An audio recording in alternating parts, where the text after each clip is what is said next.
to introduce Melissa Smith from the University of Waikato, talking about when bike lanes are not enough. So let me just quickly change the slide.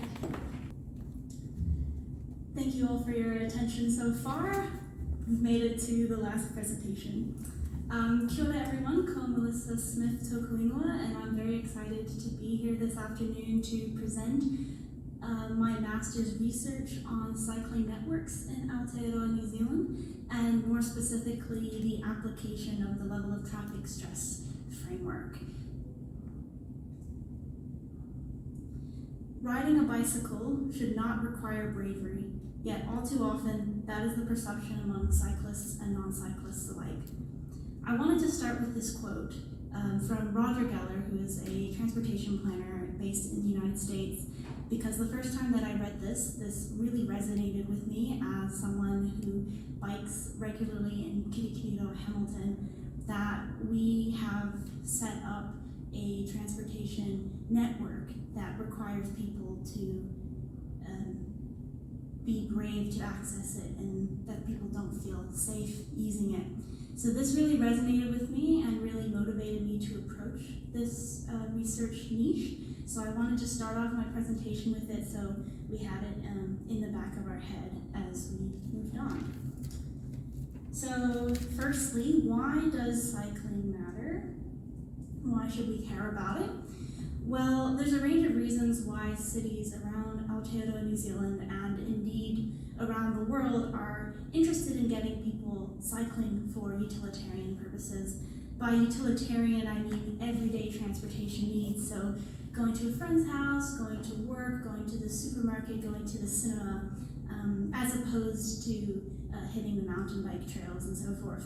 So obviously, cycling is a very sustainable form of transportation. It affects reduced greenhouse gas emissions, reduced air and noise pollution in cities. From a city point of view, more people cycling means less people driving, which means reduced congestion and improved travel time reliability. On the individual level, cycling often results in improved physical health and mental well-being for the person cycling.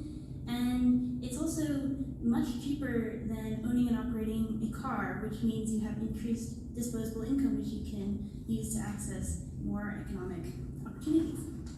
Despite all of this, however, only 2% of people in New Zealand regularly cycle to work. So a natural question might be, why is that?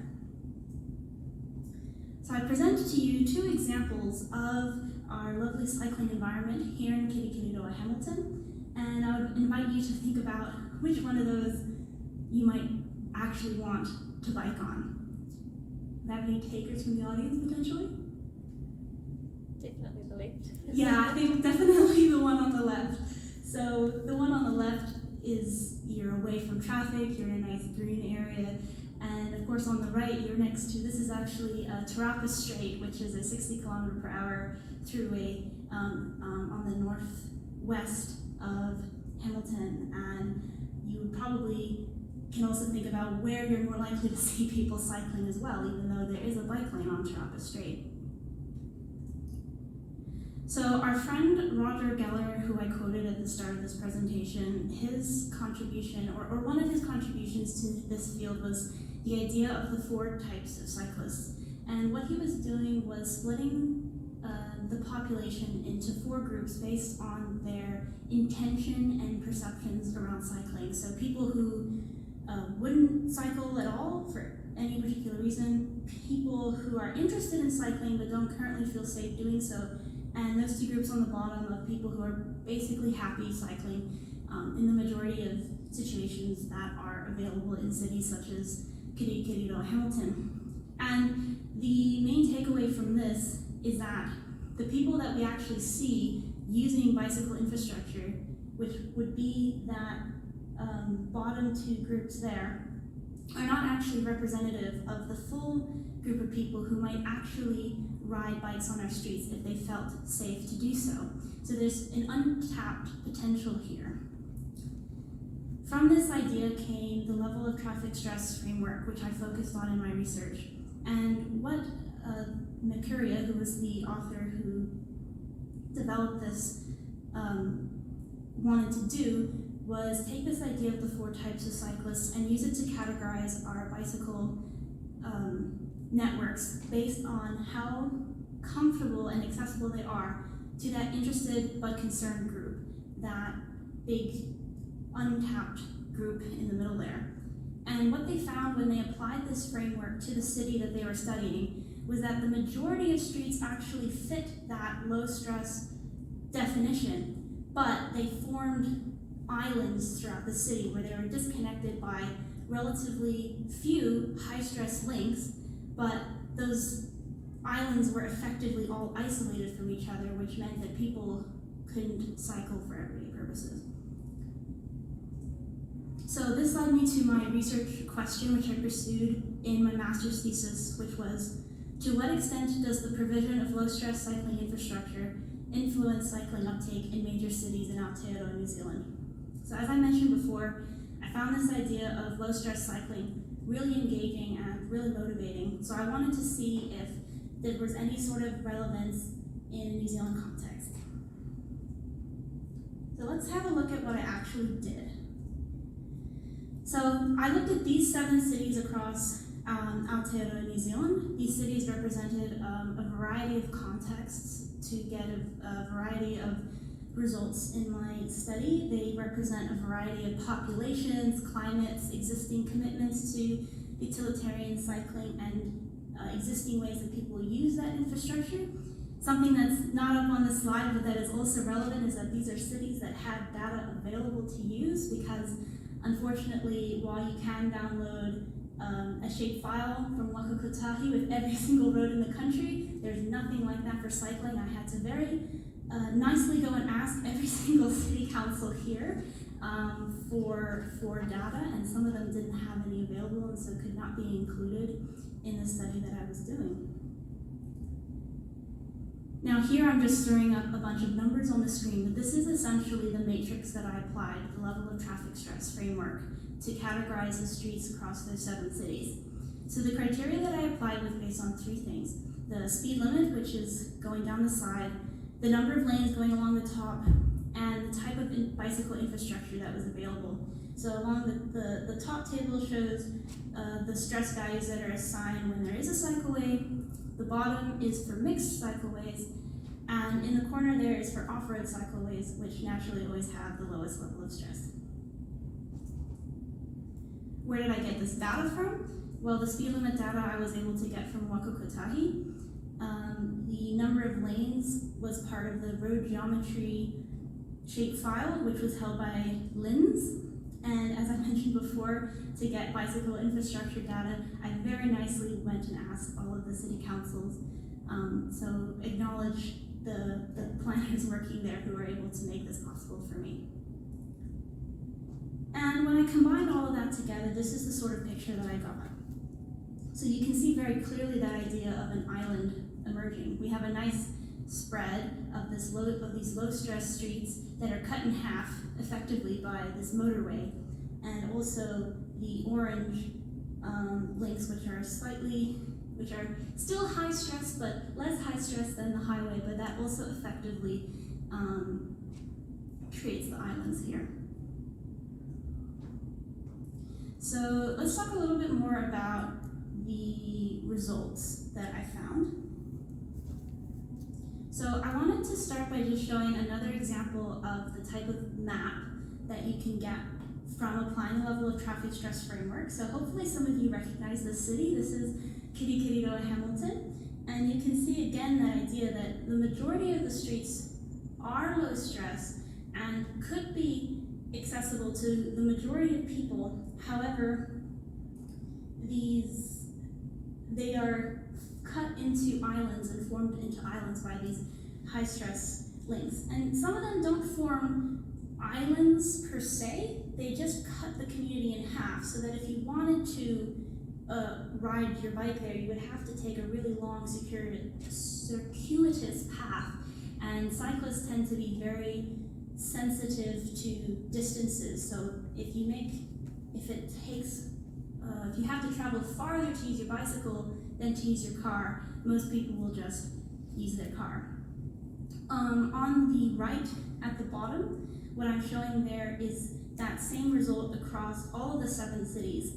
So what was interesting was that every single city, excluding Dunedin, the majority of the streets, and in some cases more than 80 or 85 of the streets, fit that low stress criteria.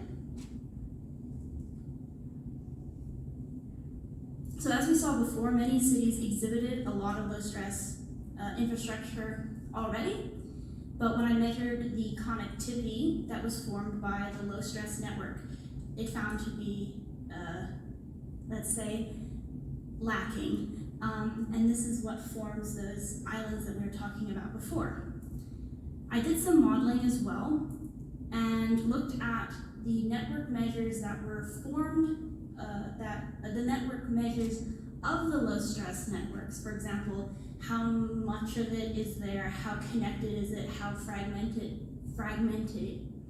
don't know why I had trouble with that, fragmented it is, and looking at the and the relationship that had with the existing level of cycling in those cities. And I found that there was a statistically significant positive relationship between both the proportion of low stress cycling infrastructure and the connectivity of that network, of those networks with the number of people cycling. So this shows us that there is some applicability in using this framework to plan our cities in a way to encourage more people to cycle. Lastly here, I just wanted to touch on something I found interesting in my study, which was the relationship between dedicated bicycle infrastructure, so talking about things like bike lanes and so forth, and the resulting low stress networks. So for those low stress parts of the network, only 22% of those streets across all of the 7 cities actually contained dedicated bicycle infrastructure, which means that most of those streets were low stress because of something other than bicycle infrastructure being present. In the matrix I used, that means a lower speed or a low number of lanes. So this highlights the importance of things other than dedicated bicycle infrastructure for encouraging people to bike, such as traffic calming, the removal of lanes, lowering of speed limits, and so forth.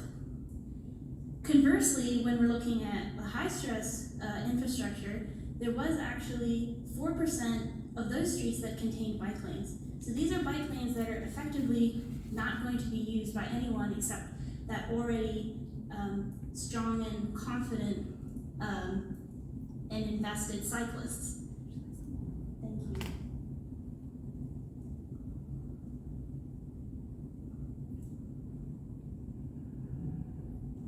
So what that means is, what that acknowledges for us is that simply putting down bicycle infrastructure doesn't automatically make the street accessible or comfortable for cycling. So we need to consider that when we're putting bike lanes down, the existing context of the street that we're putting it in, and whether any other accommodations need to be made to the street as well, instead of just putting a bike lane down and assuming that it's going to be used. Thank you for listening. Are there any questions?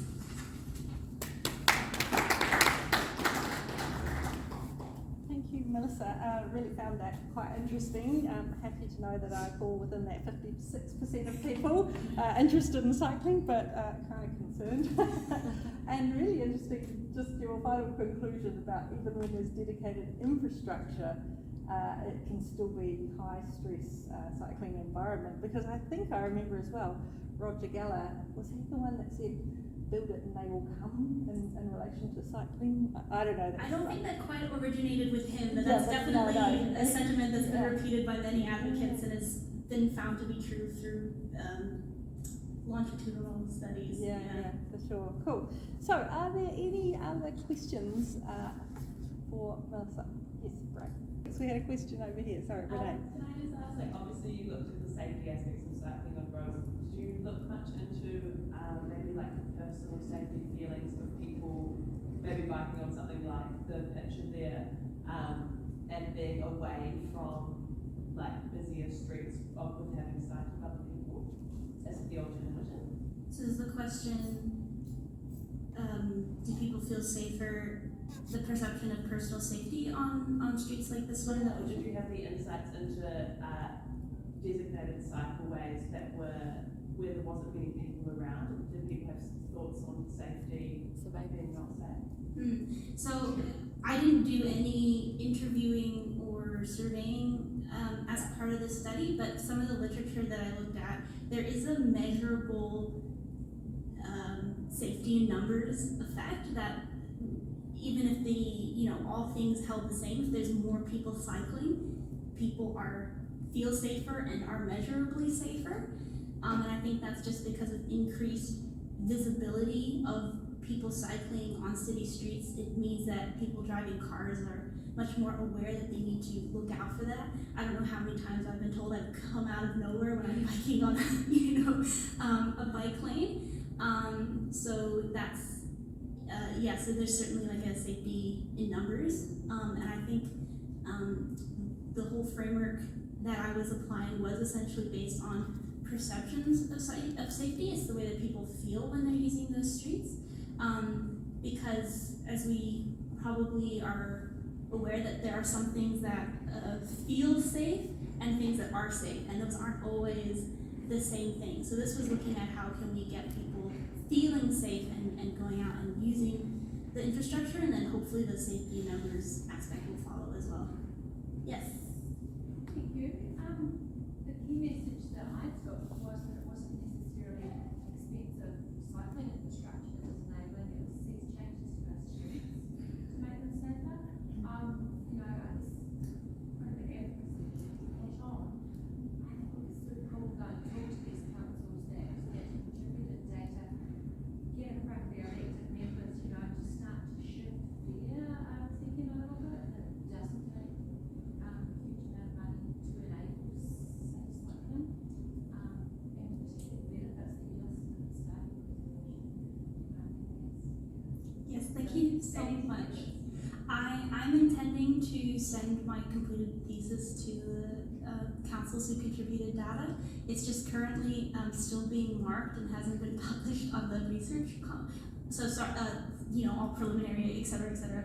I'm waiting for it to be published on the research commons before I send it out to them, but they were all very excited for that. I mean, I don't want to put words in their mouth, but they were excited about that sort of research happening, so I'm looking forward to being able to pass it on to them.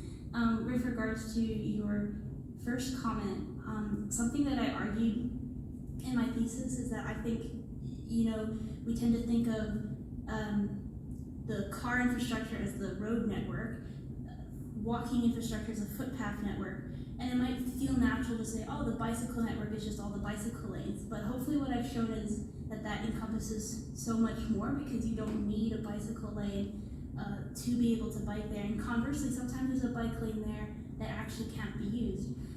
Unfortunately, I think the types of changes that you need to make the streets safer with regards to lowering the speed limit can actually be prohibitive in terms of costs, because to effectively actually get people to drive slower, you need to bring in the curb or do tree plantings to make people aware of how fast they're going, or repave the surface with something that's noisier so people are aware of how fast they're going, etc.